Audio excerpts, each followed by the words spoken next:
ఈ చంద్రబాబు నాయుడు గారు చెప్పిన మాటలు ఏంటంటే, జగనన్న నేను 1 ఇస్తానంటే ఈయన 2 ఇస్తాను, జగనన్న 2 ఇస్తానంటే నేను 4 ఇస్తానని రకరకాలైన బూటకు మాటలు చెప్పారు. నేను వాళ్ళు చెప్తా ఉన్నా, అమ్మఒడి జగనన్న ఒకరికే ఇస్తానంటే ఇంట్లో 3 4 అమ్మఒడి ఇస్తా ఉన్నారు. మరి ఏ రకంగా ఇస్తారో మేము కూడా చూస్తాం. మీకు ఖజానాలో డబ్బులు ఎక్కడి నుంచి మీరు సంపద సృష్టించి ఏ రకంగా ఇస్తారో చూస్తాం. మీరు నిజంగా ఇస్తే మొట్టమొదట ఆనందించేవాడిని మేమే. అదే రకంగా వాలంటీర్ వ్యవస్థ కిందన నిన్న ఒక మంత్రి మాట్లాడుతూ చెప్తా ఉన్నాడు, వాలంటీర్స్ ఉండొచ్చు ఉండకపోవచ్చు అంట. అంటే ఇదేం మాట? ఉండొచ్చు ఉండకపోవచ్చు అంటే మీరు వాలంటీర్స్కి మేము 5,800 ఇస్తే మేము 10,000 ఇస్తామని చెప్పిన మాట చంద్రబాబు నాయుడు గారు కాదా అని అడుగుతా ఉన్నా. మరి ఉండొచ్చు ఉండకపోవచ్చు అనే పదాలు ఎక్కడి నుంచి వస్తూ ఉన్నాయి? ఎందుకు మాట్లాడుతూ ఉన్నారు? అంటే ఇది మొదటి మోసం చేసే కార్యక్రమం చేస్తూ ఉన్నారు.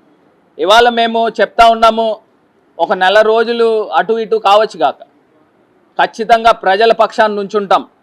ప్రజల పక్షాన్ని నుంచుని గొంతు లెగిసి మళ్ళీ మాట్లాడతాం. ప్రజల పక్షాన్ని నుంచుని చేతులు కలిపి ప్రజా పోరాటం చేస్తాం అవసరమైతే. ప్రతి నెల 1వ తారీఖున మొన్నటి వరకు అన్నారు, మీరు చూశారు, వాలంటీర్లు పెట్టాం కాబట్టి వాలంటీర్లు ఇచ్చారు.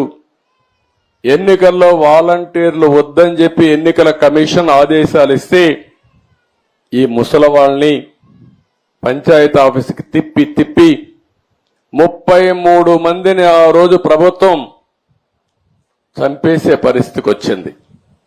మంచి ఎండలు మే నెలలో ఎండల్లో తిప్పి దిక్కుదిలిన పరిస్థితిలో ఏప్రిల్ మేలో 33 మంది చనిపోయారు. మేము ఆ రోజు పోరాడాం, అయినా కూడా ఏం లేదు. ఈరోజు గ్రామ సచివాలయం ఉంది, 1,20,000 మంది ఉన్నారు. 1,20,000 మందిని ఉపయోగించుకుంటే 40-50 పెన్షన్లు ఇస్తే అయిపోతాయి. ఈరోజు అందుకనే ఆ పట్టుదలతోనే గ్రామ సచివాలయ సిబ్బందితో ఒకే రోజు రాష్ట్రంలో అందరికీ పెన్షన్ ఇచ్చే కార్యక్రమానికి శ్రీకారం చుట్టాం. ఎందుకు జరగదో చూపించాలని.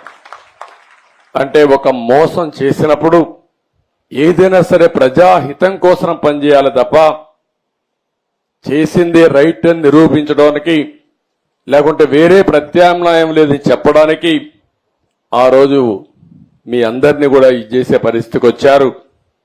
దగా మోసం, మాట్లాడితే అబద్ధాలు. నిన్న కూడా మీరు చూస్తూ ఉంటారు, అనునిత్యం 5 ఏళ్లు అబద్ధాలతో బతికారు, ఇప్పుడు కూడా అబద్ధాలతో బతకాలనుకుంటున్నారు. నా దగ్గర అది వీళ్ళ కాదు. వాస్తవాల్ని ప్రజలకు చెప్పి మీలాంటి అబద్ధాల కూరల్ని శాశ్వతంగా రాజకీయాలు లేకుండా భూసమాధి చేసే బాధ్యత తెలుగుదేశం పార్టీ ఎన్డీఏ తీసుకుంటామని చెప్పి నేను మీకు తెలియజేస్తున్నా.